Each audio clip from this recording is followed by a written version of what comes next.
नमः। सत्यार्थ प्रकाश के एकादश समोल्लास की 11वीं कक्षा।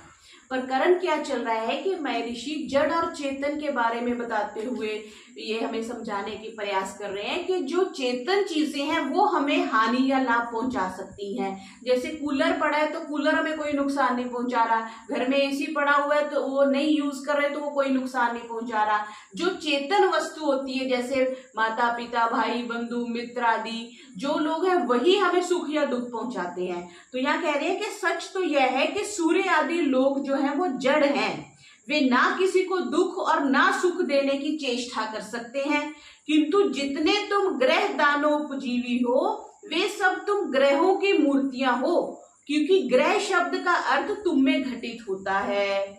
ये ग्रहणंती ते ग्रह, जो ग्रहण करते हैं उनका नाम ग्रह है।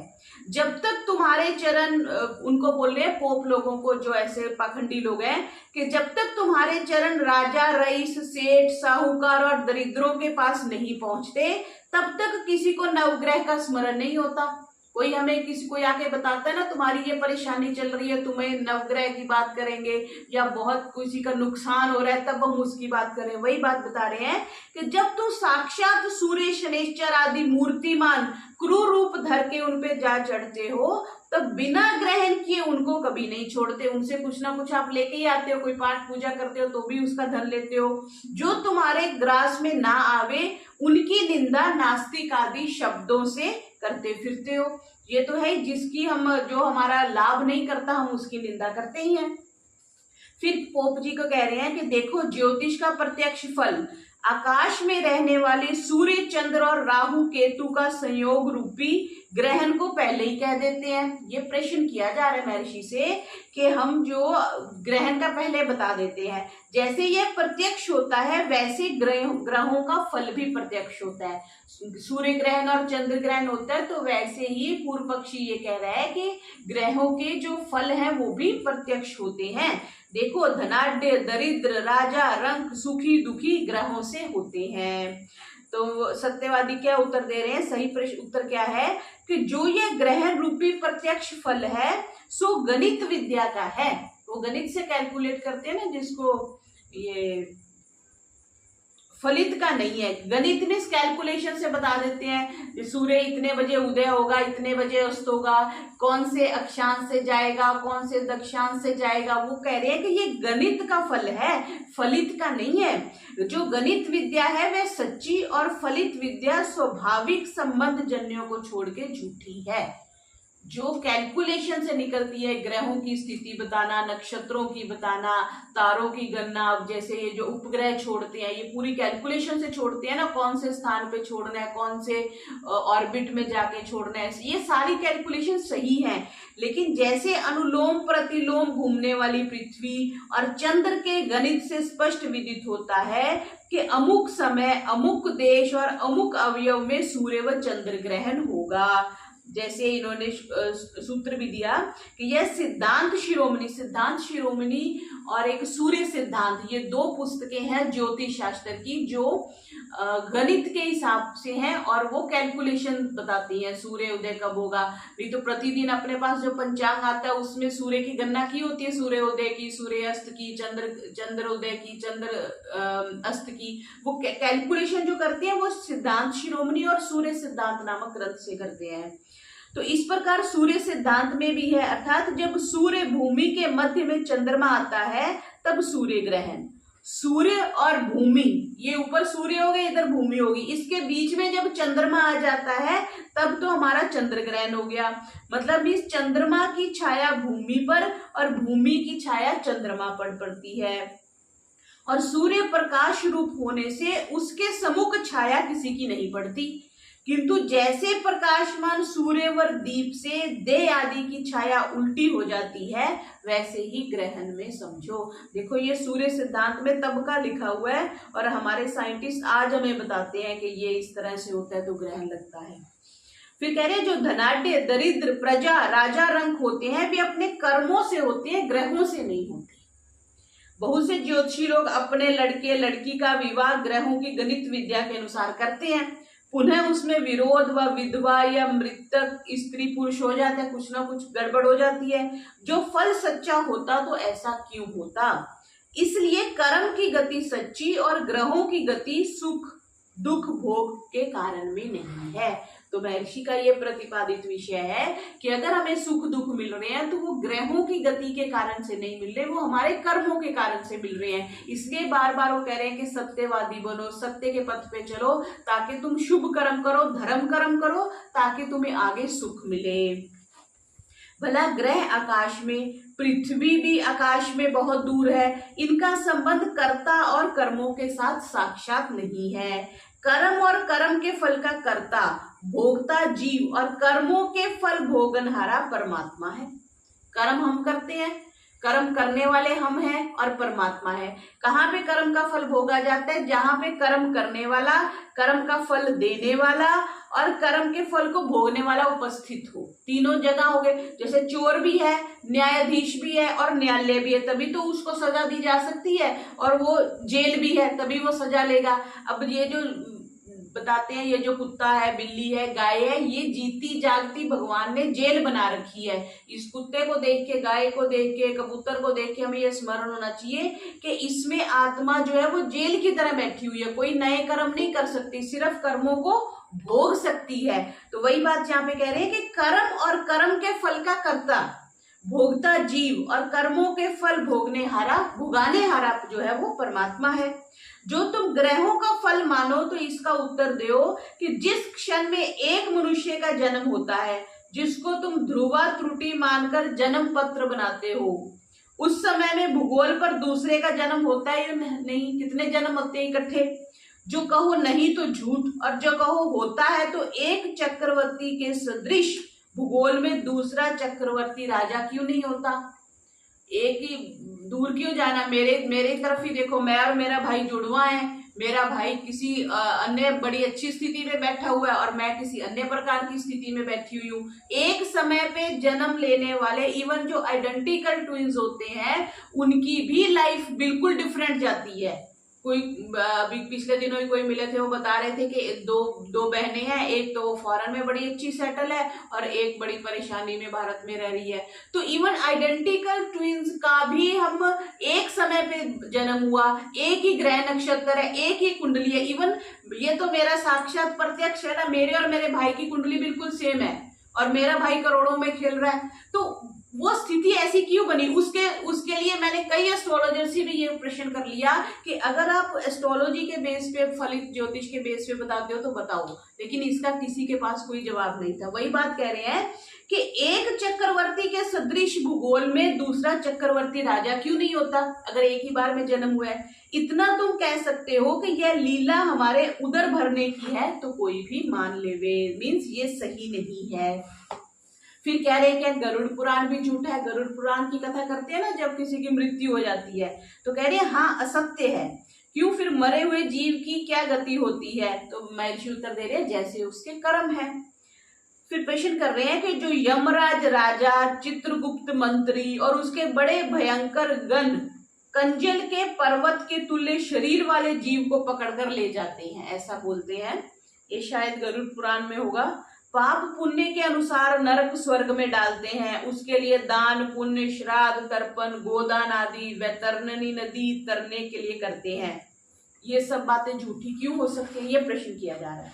तो महर्षि क्या उत्तर दे रहे हैं कि ये सब बातें पोप लीला के गपोड़े हैं।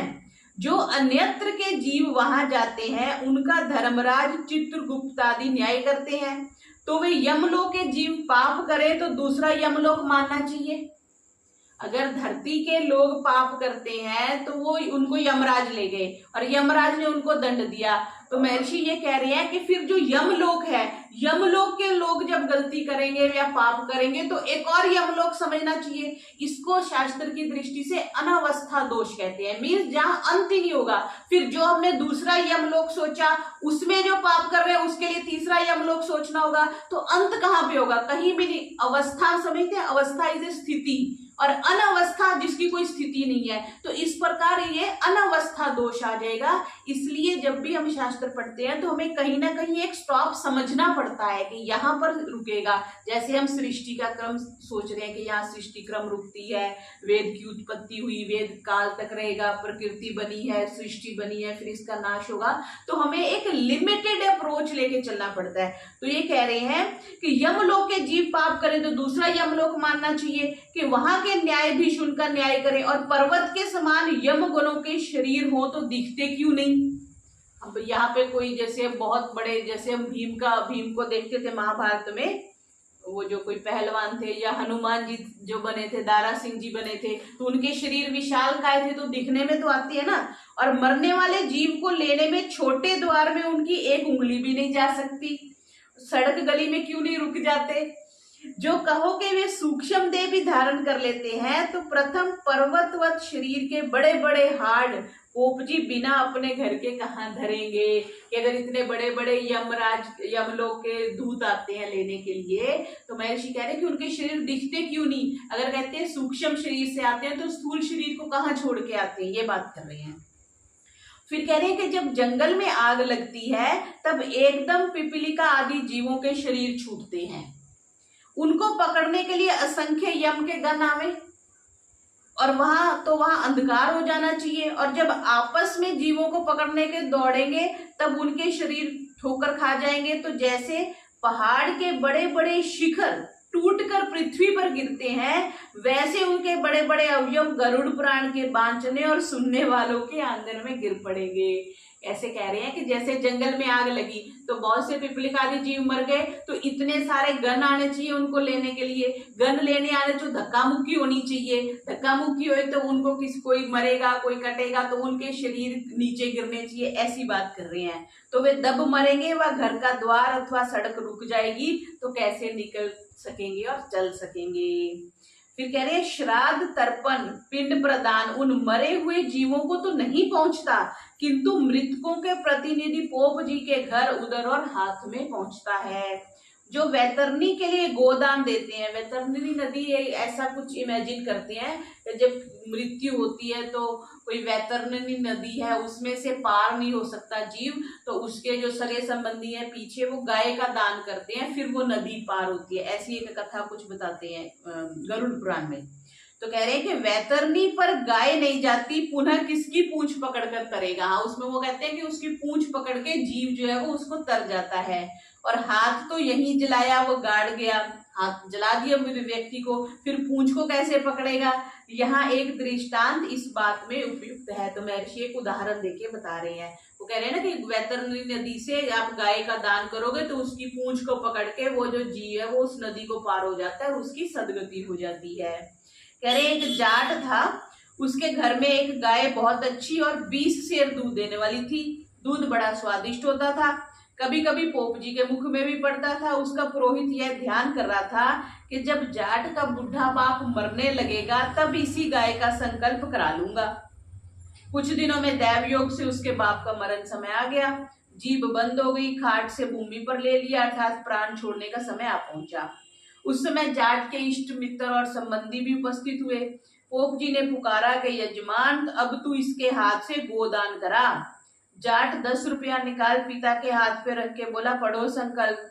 पोप जी बोले, वाह वाह, क्या आप बाप बार बार मरता है, इस समय तो साक्षात गाय को लाओ जो दूध देती हो, बूढ़ी ना हो और सब प्रकार उत्तम हो, ऐसी गौ का दान करना चाहिए।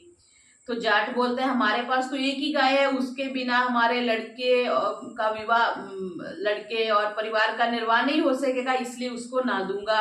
ये लोग 20 रुपए का संकल्प पढ़ दो और इन रुपयों से दूसरी दुधारू गाय ले आना। तो पोप जी बोलते हैं, वाह, तुम्हें अपने बाप से भी अधिक गाय को समझते हो कि अपने बाप को वैतरणी नदी में डुबोकर दुख देना चाहते हो। तुम अच्छे से पुत्र हुए। तब तो पोप जी की और सब कुटुंबी हो गए, क्योंकि उनको पहले ही पोप जी ने बहका रखा था और उस समय इशारा कर दिया। सब ने मिलकर हट से उसी गाय का दान पोप जी को दिला दिया। उस समय जाट कुछ भी ना बोला, उसका पिता मर गया और पोप जी बच्चा सहित गाय और दोहने की बटलोही को अपने घर में गाय और बछड़े को बांध बटलोही दर पुनः जाट के घर आया। मृतक के साथ शमशान भूमि में जाकर दाह कर्म करा दिया। मतलब अब गाय को अपने घर में पोप जी ने बांध लिया। वहां भी कुछ पोप लीला चलाई। पश्चात 10 गात्र सपिंडी कराने आदि में उसको मूंडा, ये कुछ करते होंगे उसमें दान दक्षिणा जो लेते हैं। महाब्राह्मणों ने भी लूटा, भुखड़ों ने भी बहुत सा माल पेट पे भरा। अर्थात जब सब क्रिया हो चुकी तब जाट ने जिस किसी के घर से दूध मांग मूंग के निर्वाह किया। 14वें दिन प्रातःकाल पोप जी के घर पहुंचा, देखा तो पोप जी गाय धूप बटलोही भर। पोप जी के उठने की तैयारी थी, इतने में जाट जी पहुंचे। उसको देख पोप जी बोला, आइए यजमान बैठिए। तो जाट जी बोले कि हाँ तुम भी पुरोहित जी इधर ही आओ। क्या अच्छा दूध भरना हूं? नहीं नहीं, दूध की बटलोही इधर लाओ। पोप जी बेचारे जा बैठे और बटलोही सामने धर दी। तो जाट जी बोले, तुम बड़े झूठे हो। क्यों? क्या झूठ किया? तुमने गाय किस लिए ली थी? पोप जी कह रहे, तुम्हारे पिता के वैतरणी नदी तरने के लिए। अच्छा, तो तुमने वहां वैतरणी नदी के किनारे गाय क्यों नहीं पहुंचाई? हम तो तुम्हारे भरोसे पर रहे और तुम अपने घर बांध के बैठ गए। ना जाने मेरे बाप ने वैतरणी नदी में कितने गोते खाए होंगे। पोप कह रहे, नहीं नहीं, वहां इस दान के पुण्य प्रभाव से दूसरी गाय बनकर उसको उतार दिया होगा। वैतरणी नदी यहाँ से कितनी दूर और किधर है? तो अनुमान से कोई 30 करोड़ कोस दूर है, क्योंकि 49 कोटि योजन पृथ्वी है और दक्षिण नैऋत्य दिशा में वैतरणी नदी है। 30 करोड़ कोस, 1 कोस 2 कोस 1 करोड़, फिर 30 करोड़ कोस दूर, ऐसी कोई गणना है। फिर कह रहे, इतनी दूर से तुम्हारी चिट्ठी व तार का समाचार गया हो, उसका उत्तर आया हो कि वहां पुण्य की गाय बन गई, अमुक के पिता को पार उतार दिया, तो दिखलाओ। तो पोप जी कह रहे, हमारे पास गरुड़ पुराण के लेख के बिना डाक व तार वर्की दूसरा कुछ नहीं है। इस गरुड़ पुराण को हम सच्चा कैसे माने? जाट बोलता है। तो पोप जी कह रहे कि सब मानते हैं। तो जाट कह रहे हैं, यह पुस्तक तुम्हारे पुरुषों ने अपनी जीविका के लिए बनाई है, क्योंकि पिता को बिना अपने पुत्रों को कोई प्रिय नहीं है। जब मेरा पिता मेरे पास चिट्ठी पत्र व तार भेजेगा, तभी मैं वैतरणी नदी के किनारे गाय पहुंचा दूंगा और उनको पार उतार दूंगा। पुनः गाय को घर ले आ, दूध को मैं और मेरे लड़के पिया करेंगे। लाओ दूध की भरी बटलोही। गाय बछड़ा लेकर जाट जी अपने घर को चला। तो पोप जी बोले, तुम दान लेकर वापिस लेते हो, तुम्हारा सत्यानाश हो जाएगा। तो जाट जी बोले, चुप रहो, नहीं तो 13 दिन लो, दूध के बिना जितना दुख हमने पाया है सब की कसर निकाल दूंगा। पोप जी चुप रहे और जाट जी गाय बछड़ा लेके अपने घर आ गए। तो जब ऐसे ही जाट जी के से पुरुष हो तो पोप लीला संसार में ना चले।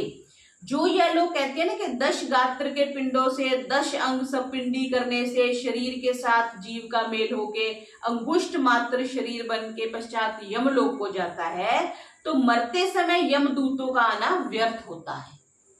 त्रयोदशा के पश्चात आना चाहिए। जो शरीर बन जाता हो तो अपनी स्त्री संतान इष्ट मित्रों के मुंह से क्यों नहीं लौट आता? अगर ये दान करने से महर्षि कह रहे हैं कि शरीर बनता हो तो उसी परिवार में फिर से वापिस आ जाए, ऐसी बात कर रहे हैं। फिर कह रहे हैं कि स्वर्ग में कुछ भी नहीं मिलता, जो दान किया जाता है वही वहां मिलता है, इसलिए सब दान करना चाहिए। मतलब स्वर्ग में कुछ नहीं मिलता, जो यहाँ हम दान करते हैं वो स्वर्ग में मिलता है, ऐसा बात रखी जाती है। तो कह रहे हैं, उस तुम्हारे स्वर्ग से तो यही लोक अच्छा है, जिसमें धर्मशाला है, लोग दान देते हैं, इष्ट मित्र जाति भी खूब निमंत्रण होते हैं, अच्छे अच्छे वस्त्र मिलते हैं। कहने पर स्वर्ग में, तुम्हारे कहने से स्वर्ग में कुछ भी नहीं मिलता। ऐसे निर्दय कृपण कंगले स्वर्ग में पोप जी जाके खराब होवे, वहां भले मनुष्यों का क्या काम है। ऐसे ही कहते हैं, जो यहाँ पे आप दान देंगे वो वहां पे उनको मिलेगा। एक बात है, ये मैंने कई बार सोची है कि हम ऐसा तो कह देते हैं कि जिसका पुत्र होता है या जिसका परिवार होता है कि तुम इनका पिंडदान करो।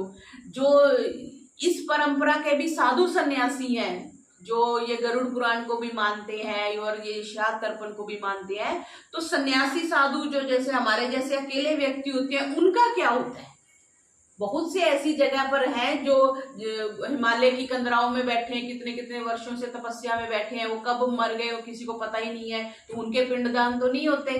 तो बहुत सी ऐसी, अगर हम बुद्धि का प्रयोग करें, विवेकशीलता का प्रयोग करें, तो हमें वाकई में बात समझ में आती है कि जो महर्षि कह रहे हैं वो ठीक है, कि जब तुम्हारे कहने से यमलोक और यम नहीं है तो मरकर जीव कहाँ जाता है, इनका न्याय कौन करता है, ये प्रश्न कर रहे हैं। तो महर्षि कह रहे तुम्हारे गरुड़ पुराण का कहा हुआ तो अप्रमाण है, वेद क्या कहता है वो बता रहे हैं।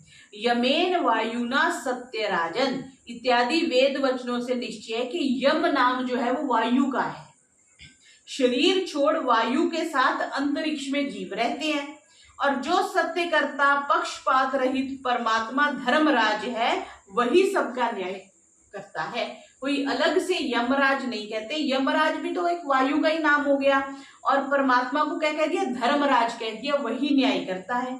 फिर कह रहे तुम्हारे कहने से गोदान आदि दान किसी को ना देना, ना कुछ दान पुण्य करना ऐसे सिद्ध होता है। तो कह रहे यह तुम्हारा कहना सर्वथा व्यर्थ है, क्योंकि सुपात्रों को, परोपकारियों को परोपकार सोना चांदी मोती मानिक अन्न जल स्थान वस्त्र गाय आदि दान अवश्य करना चाहिए, किंतु कुपात्रों को नहीं देना चाहिए।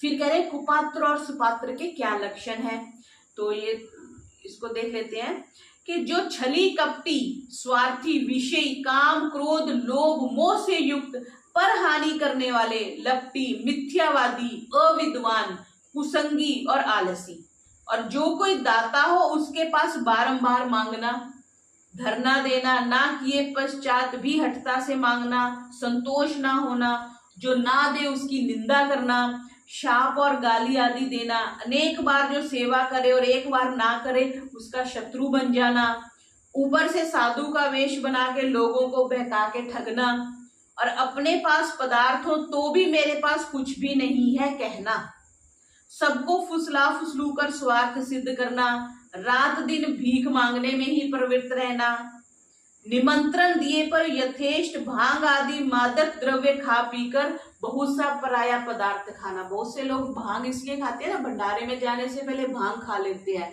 क्योंकि उससे वो भूख ज्यादा लगती है और ज्यादा भोजन किया जाता है।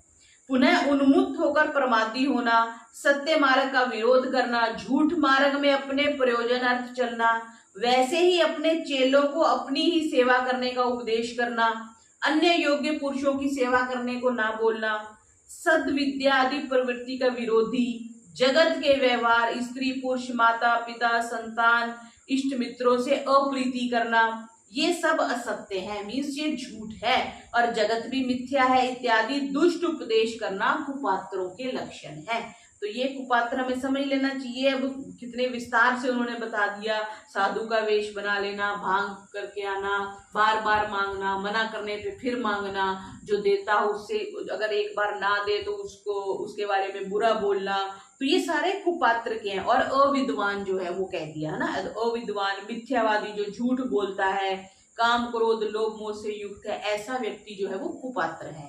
और सुपात्र क्या कह दिया, जो ब्रह्मचारी है, जितेंद्रिय है, वेद विद्या के पढ़ने पढ़ाने हारे हैं, सुशील हैं, सत्यवादी हैं, परोपकारी हैं, पुरुषार्थी, उदार, विद्या धर्म की निरंतर उन्नति करने हारे, धर्मात्मा, शांत, निंदा स्तुति में हर्ष शोक रहित, निर्भय, उत्साही, योगी, ज्ञानी, सृष्टि कर्म, वेद आज्ञा, ईश्वर के गुण कर्म स्वभाव अनुकूल वर्तमान करने हारे, न्याय की रीति से युक्त न्याय करने वाले, पक्षपात रहित, सत्योपदेश, सत्य शास्त्रों के पढ़ने पढ़ाने हारे के परीक्षक, किसी को लल्लोपत्ती ना करे, मीन्स किसी की चापलूसी जो नहीं करते, दे दिया ठीक, नहीं दिया तो भी ठीक, प्रश्नों के यथार्थ समाधान करता। देखो कितनी सुंदर बात करी कि जो आपके प्रश्नों के यथार्थ समाधान करता, अपने आत्मा के तुल्य अन्य का भी सुख दुख हानि लाभ समझने वाले, अविद्या आदि क्लेश हठ दुराग्रह अभिमान रहित, अमृत के समान अपमान और विष के समान मान को समझने वाले, संतोषी, जो कोई प्रीति से जितना देवे उतने से ही प्रसन्न, एक बार आपतवाल में मांगे भी ना देने व वर्जने पर भी दुख व बुरी चेष्टा ना करना, वहां से झट लौटाना, उनकी निंदा ना करना, सुखी पुरुषों के साथ मित्रता, दुखियों पर करुणा, पुण्य आत्माओं से आनंद और पापियों से उपेक्षा। ये जो अपना योग दर्शन का सूत्र है उसकी बात आ गई, अर्थात राग द्वेष रहित रहना, सत्यवादी, सत्यमानी, सत्यकारी, निष्कपट, ईर्ष्या और द्वेष से रहित होना, गंभीर आशय रखना, सत्पुरुष, धर्म से युक्त और सर्वथा दुष्टाचार से रहित होना, तन मन धन को परोपकार करने में लगाने वाले, पराये सुख के लिए अपने प्राणों को समर्पित करने वाले, शुभ लक्षण युक्त जो है वो सुपात्र है। इतनी सारी क्वालिटीज बता दी सुपात्र की जिसको दान देना चाहिए। परंतु दुर्भिक्ष आदि आपातकाल में अन्न जल वस्त्र औषधि पथ्य स्थान के अधिकारी सब प्राणी पात्र हो सकते हैं। सुपात्र और कुपात्र को बताने के बाद एक ये पंक्ति क्या लिख दी कि दुर्भिक्ष आदि मतलब ये जो अकाल पड़ गया, बाढ़ आ गई, जो ऐसी कोई स्थिति होगी उसमें अन्न जल वस्त्र औषधि के जो अधिकारी हैं वो सब प्राणी मात्र हो सकते हैं। तो आज का पाठ इतना ही रखते हैं जी। ओम